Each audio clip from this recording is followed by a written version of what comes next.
We've just had the week one of the Autumn Nations Rugby Internationals. I'm going to call it week one. There were a couple of games last week, but certainly this was the first main weekend of internationals.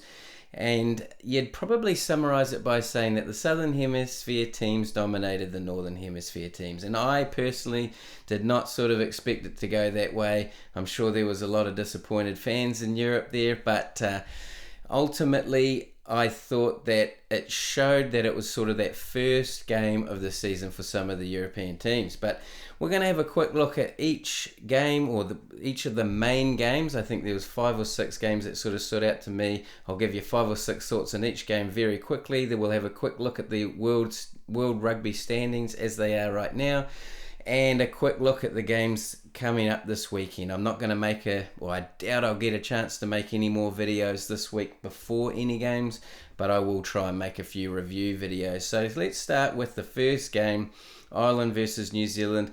Score 13-23. Of course, I have made a video of this with a bit more detail, so feel free to look that up. But Ireland, I'd summarise it by Ireland were off their game. I mean, it was the first game of their season.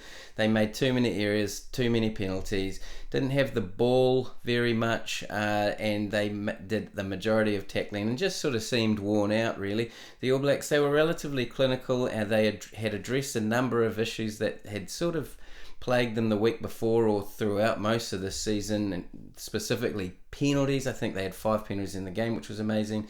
There didn't seem to be a significant amount of errors, and the All Blacks, they won the aerial battle, which is something they've been working on, but the All Blacks, they still struggled to sort of clear out of their own half or out of their own 22 at times.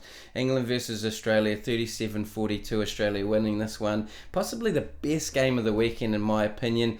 Had a bit of everything, and it was extremely exciting to watch. I did make a video for this one, so look that up, but Australia won in overtime right at the end of the game, or beyond the end of the game. It was an even game, possibly the best game or performance from Australia this year, I would say. Certainly hard luck for England losing another close one, but England are close. They lost this season, or this year. Since the Six Nations, they lost 2 games in New Zealand against the All Blacks that were very close. They should have won one of those, and then only just losing to the All Blacks last weekend by England should have won that game, to be fair, and again then with Australia, they only lost in the last 9 minutes of the game. So they are close. They're very close. Just got to, a win's a win, a loss is a loss, but they've got to try and convert those close games to wins. Italy versus Argentina. Argentina winning pretty comfortably in the end, 18-50. It was relatively close first half, 10-17 at halftime. It was the closest Italy got was after the penalty early in the second half, so it went to 13-17. They were within 4 points. Argentina, for dominance, sort of got the try scoring going. And then I think it was 5 tries in a little over 20 minutes for Argentina. So they won just very comfortably once they finally sort of broke free there. France versus Japan. France winning comfortably 52-12. Japan are not the same team without Michael Leach, and certainly not, I don't know, they're not as good as they have been in previous years. Probably a rebuilding phase. It was the first game back for Antoine Dupont after returning from Sevens and winning an Olympic gold medal in France. He's such a key man, and he didn't miss a beat. He was just in charge of the game and everything France did. They won comfortably from the very beginning. France scored their first try in the 4th minute, and they scored 5, including that 5 first half tries to lead 31-0. So the game was over, right after the first, after it started. Wales versus Fiji. Wales losing this one 19-24, or Fiji winning this one, but a number of changes were made to the Fijian team from the week before that Fiji team got pumped by Scotland. I think some of those changes were some European club players being available in that test rugby window, and made quite a difference. But this game, I'd probably say, certainly from Fiji, one of the more unbelievable performances of the weekend. Fiji had a yellow card in the 19th minute and a red card in the 22nd minute, or around that time, and that red card was Semi Radradra, probably their best player, or one of their best players. There was 2 points in it with 15 minutes to go. Wales missed a conversion, which would have levelled it after scoring a try, and then Caleb Muntz, the man of the match, kicked a penalty with about 5 to go. But Wales still had a shot to win the game. Fiji hung on, held them out, and it was Fiji's first win in Cardiff. So a massive performance from them to get up and sort of they came back from behind and hung on to win. But Caleb Muntz, man of the match, played really well, scored a really good try. Grew up in New Zealand, so played a lot of rugby in New Zealand, but now representing Fiji, which is awesome, and he's starting to play really well. Wales, I think, lost 10 in a row since, including their loss in the World Cup. So they're not tracking very well. Scotland versus South Africa, the last of the main games of the weekend. Scotland losing 15-32, and yeah, it didn't start that well for Scotland. They had a red card. South Africa, although they didn't really capitalise while they had the player advantage, I think it was a 20-minute red card. There was too many handling errors from South Africa, and that was probably a reflection of the fact that South Africa weren't able to capitalise on that advantage. With less than 20 minutes to go, the score was 15-19, so pretty close. Mapimpi had at that point, when the scores were 15-19, Mapimpi had just been yellow carded, and Scotland really missed it. For me, my takeaway was Scotland missed a trick there. That was really their opportunity to sort of. I would have gone for the try. They might look at that in hindsight. I don't know. I mean, you want to get points when you're against South Africa, but if you want to beat South Africa, you kind of have to take a chance. And so I think Scotland had all the momentum, and they probably should have gone for the try. You've just got to have a go, especially if you're behind as well. And South Africa's going to come at you in the last 20 minutes, which they did. So I think South Africa probably looked at that penalty at that moment and said, sweet, we've just been let off here, get out of jail free almost, and the game just turned at that point. If Scotland had scored a try at that time, they could have levelled it at 19 all or been within 2 points anyway. So South Africa just too good in those close games and key situations and moments in games.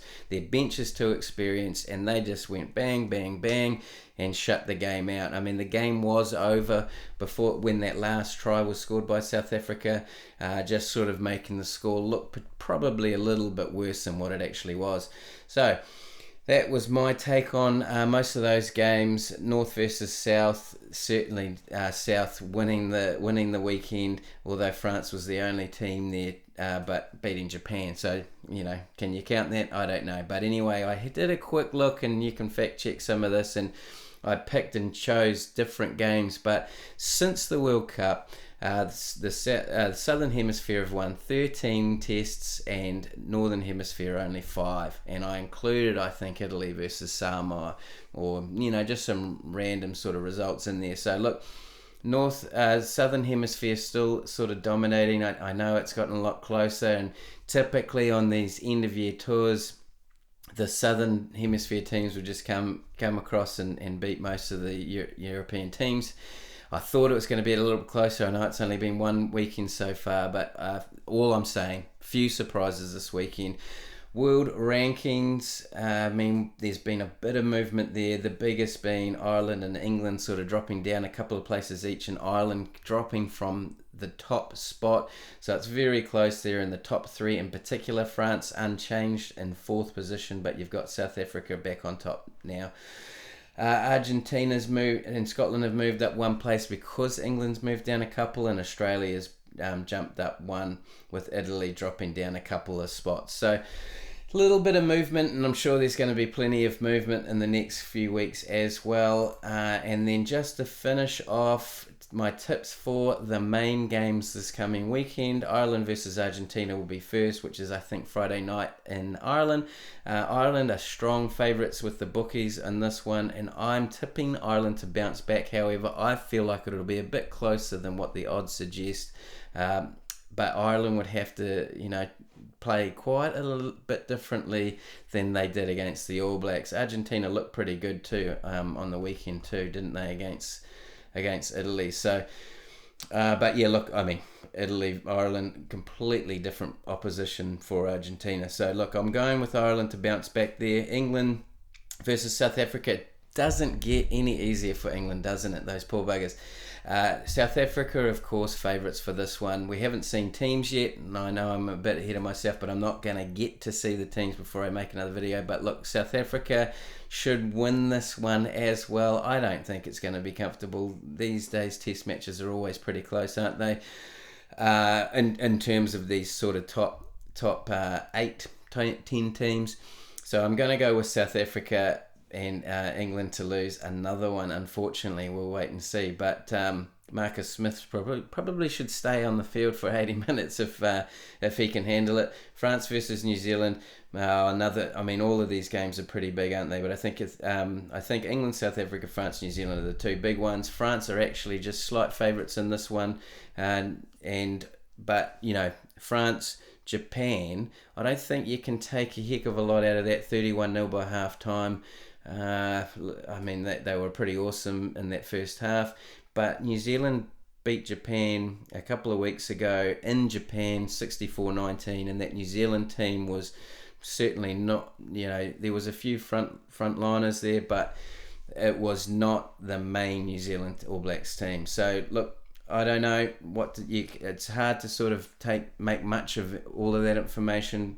I would probably lean towards New Zealand. A little bit biased there, of course, but look, I don't know. If New Zealand played really well, they've probably got Beauden Barrett coming back from injury. I don't know where Cody Taylor is at the moment, but New Zealand look really good, and we haven't really seen France. I mean, they had a pretty comfortable win against Japan, so we'll wait and see. That one's going to be very close, hard to tip it. I mean, with Antoine Dupont back and France at home, yeah, I don't know. It's really hard to pick that one. Wales versus Australia. I don't know. Australia looked really good on the weekend, and they only just beat England. Look, I think Wales are really struggling. Of course, Australia and Wales have played a little bit this year, you know, in Australia. In Australia winning that series, so Wales, you know, I don't know when they're going to turn it around, but they're going to win at some point. I don't think it's going to be this weekend. I think they got some bigger problems, but this is potentially one they could get close. So look, I'll lean towards Australia. I'll go with the odds. They are the favourites. So let's lean that way. Anyway, let me know what if you have any thoughts, but certainly some really, really good games to look forward to this weekend. Hope you enjoyed them. I will try and make a couple of review videos as well, so look out for that. Anyway, if you have watched this till now, thank you so much. Appreciate it.